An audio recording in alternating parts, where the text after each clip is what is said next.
Před 13,5 miliardami let neexistovalo vůbec nic. Žádné hvězdy, žádné planety, žádný vesmír, jak ho známe dnes. A pak, v jediném okamžiku, který fyzici nazývají velkým třeskem, vzniklo vše. Z nepředstavitelně horké a husté tečky energie se zrodil celý vesmír. Ale jak z tohoto chaosu vznikly nádherné galaxie, které dnes pozorujeme na noční obloze?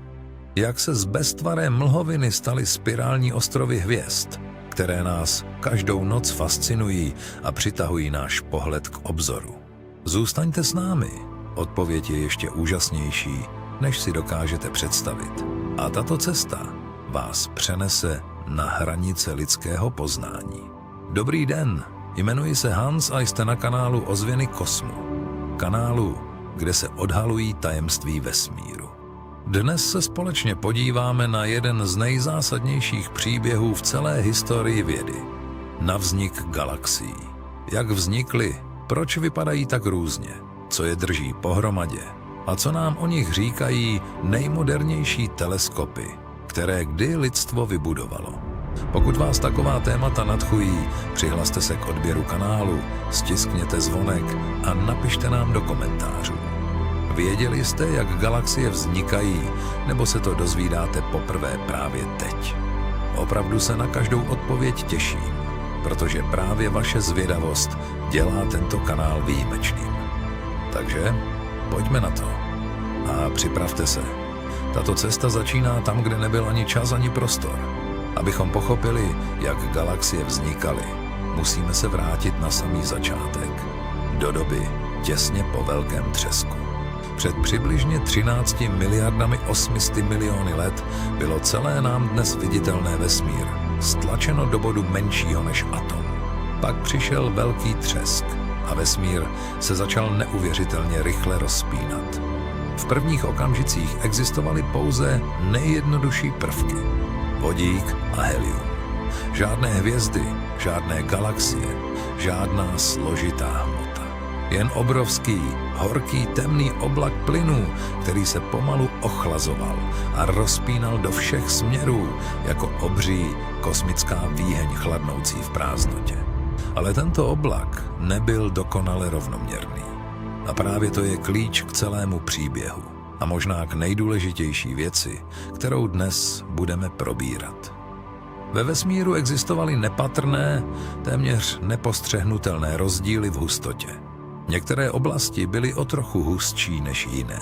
Tyto rozdíly byly tak malé, že by je lidské oko nikdy nezaznamenalo ani s tím nejlepším přístrojem, jaký si dokážeme představit. Ale pro gravitaci, tuto neúnavnou, vše prostupující sílu, byly naprosto postačující. Gravitace začala přitahovat hmotu do hostších oblastí. Pomalu, v průběhu milionů let, tyto oblasti rostly. Přibírali další a další plyn, stávaly se těžšími, hustšími, teplejšími. Tento proces byl pomalý z lidského pohledu, ale z kosmického hlediska překvapivě rychlý. A co si myslíte, kdybychom mohli vrátit čas a podívat se na vesmír krátce po velkém třesku? Poznali bychom v té temné mlhovině zárodky budoucích galaxií. Napište do komentářů, jak si ten okamžik představujete. Moc rád si to přečtu a odpovím na co nejvíce vašich myšlenek. Po několika stovkách milionů let dosáhly tyto zhluky plynu kritické hustoty a teploty. A tehdy se rozžehly první hvězdy. Nebyly to obyčejné hvězdy jako naše slunce. Byly to obři, 100krát. Někdy i 1000krát hmotnější než slunce. Nepředstavitelně horké a zářící intenzivním ultrafialovým světlem, které pronikalo celým mladým vesmírem. Vědci je nazývají hvězdami populace 3 a přestože žádnou z nich dosud přímo nepozorovali, jsou tak vzdálené v čase a prostoru, jejich existence je pevně zakotvena v matematických modelech a nepřímých důkazech. Tyto hvězdy žily velmi krátce, jen několik milionů let, což je v kosmickém měřítku pouhý mžik. A pak zanikly ve výbuších supernov. Ale zanechali po sobě něco zásadního. Těžší prvky, uhlík, kyslík, dusík, železo, které vesmír navždy proměnily a umožnily vznik složitějších struktur, planet a nakonec i života samotného. Souběžně s tím začala probíhat ještě jedna klíčová věc. Shromažďování temné hmoty. Temná hmota je jednou z nejzáhadnějších složek vesmíru a zároveň jednou z nejdůležitějších. Nesvítí, neabsorbuje světlo, nelze ji přímo pozorovat žádným teleskopem, který jsme kdy postavili. A přesto tvoří přibližně 27% veškeré hmoty a energie ve vesmíru. Zatímco běžná hmota, ze které jsme my, hvězdy a planety, tvoří pouhých 5%. Zbytek, skoro 68%, je ještě záhadnější temná energie, která způsobuje zrychlující se rozpínání vesmíru. Představte si, vidíme pouze 5% všeho, co existuje. Zbývajících 95% je stále záhadou. Temná hmota se chovala jako neviditelná kostra budoucích galaxií. Seskupovala se do obrovských vláken, jako kosmická pavučina, táhnoucí se přes celý vesmír. A běžná hmota ji následovala jako voda sledující neviditelná koryta. Plyn proudil do nejhustších uzlů této pavučiny. Hromadil se tam a tvořil první protogalaxie, zárodečné struktury, ze kterých se postupem času vyvíjely plné galaxie se svými miliardami hvězd, planetárními soustavami a možná i formami života. Bez temné hmoty by běžná hmota nikdy nenašla dostatek struktury, aby galaxie vůbec mohly vzniknout. Jsme tedy v jistém smyslu potomky i temné hmoty, i když ji nikdy neuvidíme. Astronomové dnes rozlišují dvě základní teorie vzniku galaxií.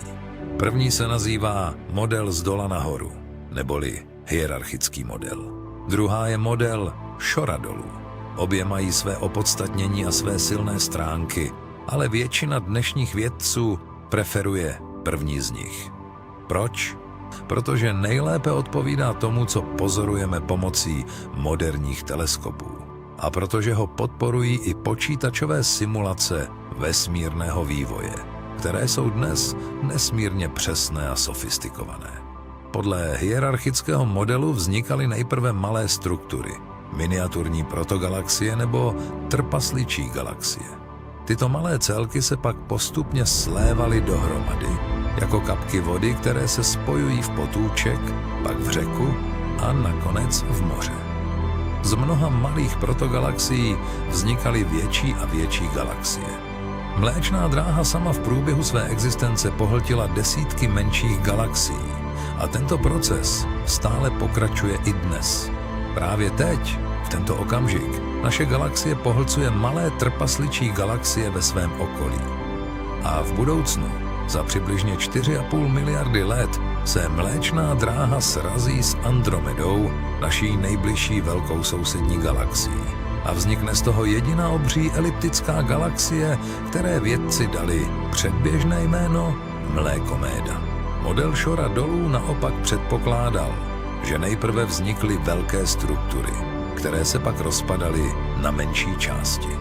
Tento model má určité výhody při vysvětlování velkých struktur vesmíru, ale nedokáže dobře vysvětlit všechna pozorování, zejména ta nejnovější z dalekohledu Jamese Webba. Skutečnost je pravděpodobně kombinací obou přístupů. Vesmír se málo kdy řídí jedinou jednoduchou pravidlem a rád nás překvapuje. A tady je otázka pro vás. Který z těchto modelů se vám zdá intuitivnější? Vznik galaxií z dola nahoru nebo šchora dolů? Napište do komentářů. V kosmologii neexistují špatné odpovědi, jen fascinující myšlenky, které posouvají vědu dál. Nyní se pojďme podívat na různé typy galaxií, protože ne všechny galaxie vypadají stejně. A to má hodně co do činění s jejich historií, jejich věkem a způsobem, jakým vznikly a vyvíjely se v průběhu miliard let. Spirální galaxie jsou bez pochyby nejkrásnější ze všech. Mléčná dráha je jednou z nich, stejně jako Andromeda. Mají jasné, kulové jádro obklopené elegantními spirálními rameny, která se točí jako kosmický větrník a pomalu rotují v rytmu gravitace.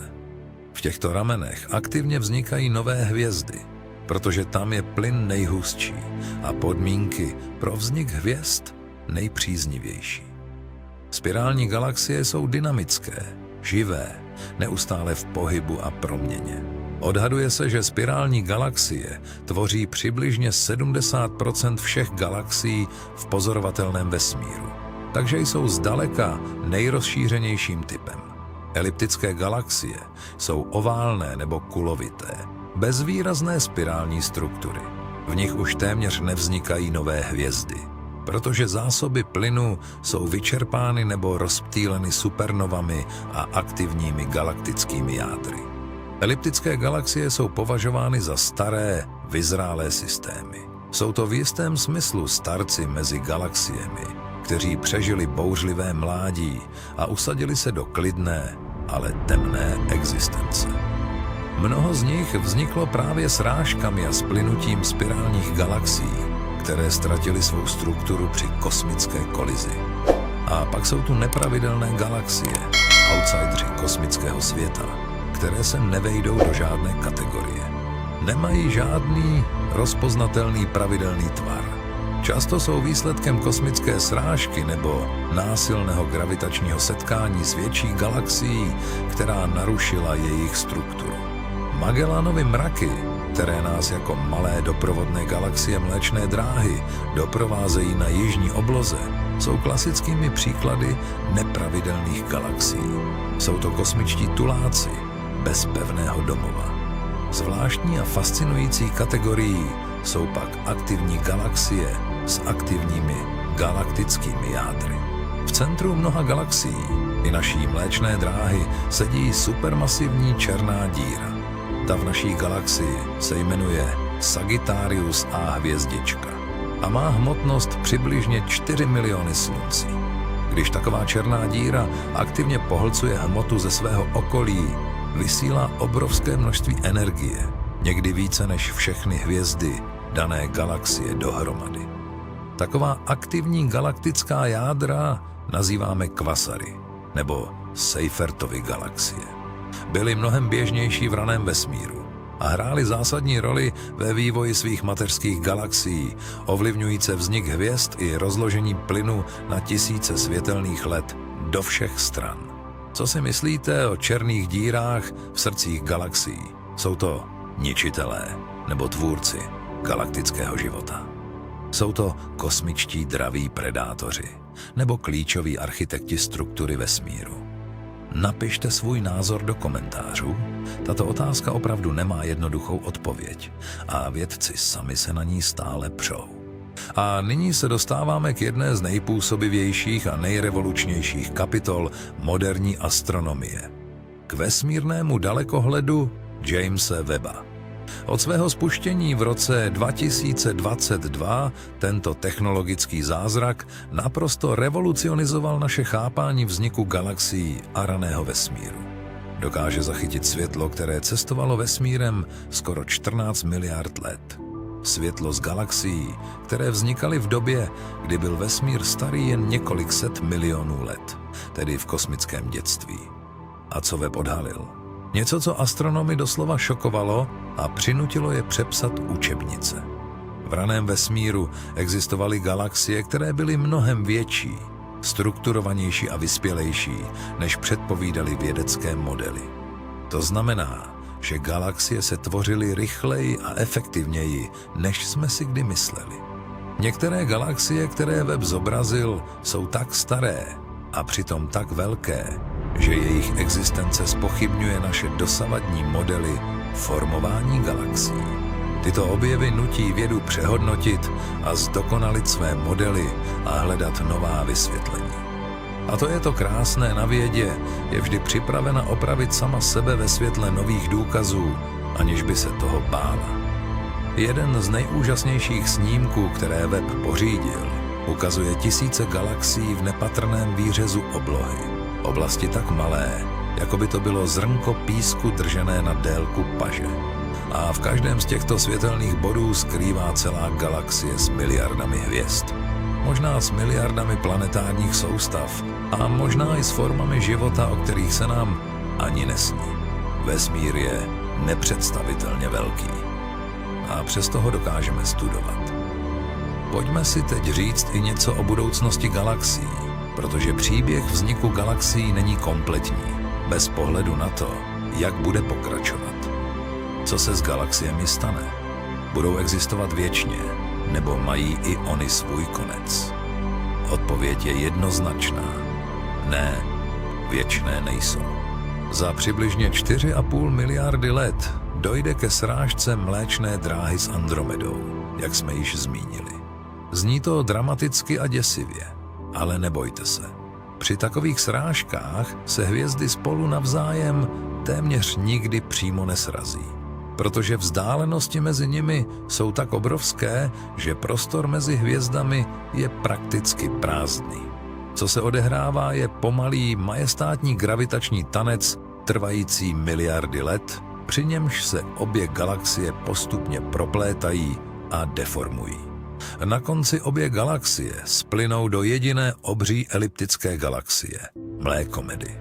A za ještě vzdálenější budoucnost, za biliony let, tedy za číslo, které si nedokáže nikdo z nás skutečně představit, začnou hvězdy postupně hasnout jako svíčky v tichém pokoji. Plyn bude vyčerpán, nevzniknou žádné nové hvězdy. Galaxie se promění v temné tiché shluky bílých trpaslíků, neutronových hvězd a černých děr. Monumenty zániku toho, co bylo kdysi zářivé a živé. A tady mám pro vás otázku, kdybychom mohli cestovat do budoucnosti a podívat se na tuto srážku Mléčné dráhy s Andromedou, chtěli byste to vidět na vlastní oči? A jak si myslíte, že by to vypadalo z povrchu naší země? Napište to do komentářů. Tahle otázka mě samotného velmi zajímá a rád bych znal vaše představy. Než zakončíme, podělím se s vámi o několik ohromujících faktů, které možná ještě neznáte a které dávají naší existenci zcela nový rozměr. Mléčná dráha má průměr přibližně 100 000 světelných let a obsahuje odhadem 200 až 400 miliard hvězd.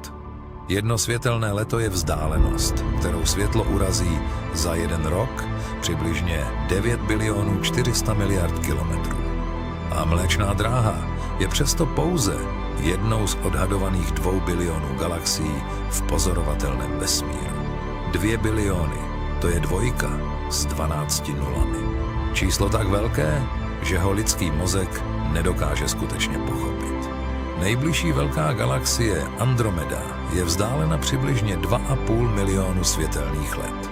Světlo, které dnes vidíme z Andromédy, zahájilo svou cestu v době, kdy na Zemi žili první primáti užívající primitivní nástroje, tedy miliony let před vznikem první lidské civilizace. Díváme se na Andromedu a vidíme ji takovou, jaká byla před 2,5 miliony let. Teleskopy jsou ve skutečnosti stroje času. Nejstarší světlo ve vesmíru, kosmické mikrovlnné záření pozadí, pochází z doby, kdy ještě neexistovaly žádné galaxie. Z doby, kdy byl vesmír starý pouhých 380 000 let. Toto světlo, které putovalo vesmírem přes 13 miliard let, můžeme stále měřit a studovat i dnes. A je to jedna z nejdůležitějších vědeckých informací, které máme o raném vesmíru. A konečně, hvězdy v galaxii nejsou rozmístěny náhodně, jak by se mohlo zdát. Sledují dráhy dané rozložením temné hmoty, která tvoří jejich neviditelný základ. Vesmír má svůj hluboký řád, i když nám na první pohled může připadat skrytý za chaosem hvězd a mlhovin. Galaxie nám připomínají, že vesmír není jen prázdný prostor plný náhodně rozmístěných hvězd. Je to složitý, propojený, živý systém, který se vyvíjí podle přesných fyzikálních zákonů po miliardy let. Od prvního okamžiku velkého třesku až po vzdálenou budoucnost, kdy poslední hvězdy zhasnou. A my, lidé na malé modré planetě na okraji průměrné spirální galaxie, jsme schopni tyto zákony studovat, chápat a obdivovat. To je možná nejúžasnější věc ze všeho. Ne velikost vesmíru, ale skutečnost, že ho dokážeme pochopit. Každá galaxie, na kterou se v noci podíváme, je příběhem miliard let evoluce, gravitace, světla a tmy. A my jsme součástí tohoto příběhu, hvězdný prach, který přemýšlí sám o sobě, vzhlíží k nebi a klade otázky, na které vesmír odpovídá jazykem fyziky a matematiky. Snad nikdy nepřestaneme ptát se a hledat.